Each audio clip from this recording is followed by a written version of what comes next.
বড়সড় অগ্নিকাণ্ডের হাত থেকে রক্ষা পেল শহরবাসী। বৃহস্পতিবার দুপুরে শিলিগুড়ি পুর নিগমের 16 নম্বর ওয়ার্ডে হাকিমপাড়া সংলগ্ন জেসি বোস রোড এলাকায় একটি পরিত্যক্ত জায়গায় অগ্নিকাণ্ডের ঘটনা ঘটে, যা নিয়ে ব্যাপক চাঞ্চল্য ছড়ায় এলাকায়।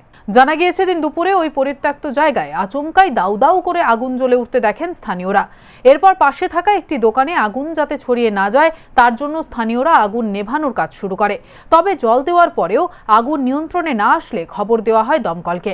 খবর পেয়ে ছুটে আসে দমকলের একটি ইঞ্জিন ও পানি ট্যাঙ্কি ফাঁড়ির পুলিশ। প্রায় 1 ঘন্টা দীর্ঘ প্রচেষ্টার পর আগুন নিয়ন্ত্রণে আসে।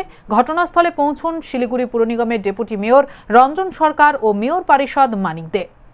বলতে পারছি না, এখানে তো কিছু ওই গার্বেজ ফেলে, এখানে সামনে একটা দোকান বসে, তাদের জিনিসপত্র বোধহয় ফেলে, তো ময়লা আবর্জনা জমেছিল, সেখান থেকে হয়তো কোনোভাবে আগুন লেগেছিল। তো ফায়ার ব্রিগেড এসছে, সময় মতো এসে সমস্তটা নিয়ে হ্যাঁ সামান্য আগুন লেগেছে। কালকে আমরা বলেছি, আমাদের কনজারভেন্সি MMICও আছে, কালকে এই জমিটাকে পরিষ্কার করে দিতে বললাম। একটা গেটও যাতে এখানে ব্যবস্থা করে, সেটা আমরা এই জমির যে ওনার আছেন তাকে আমরা বলব।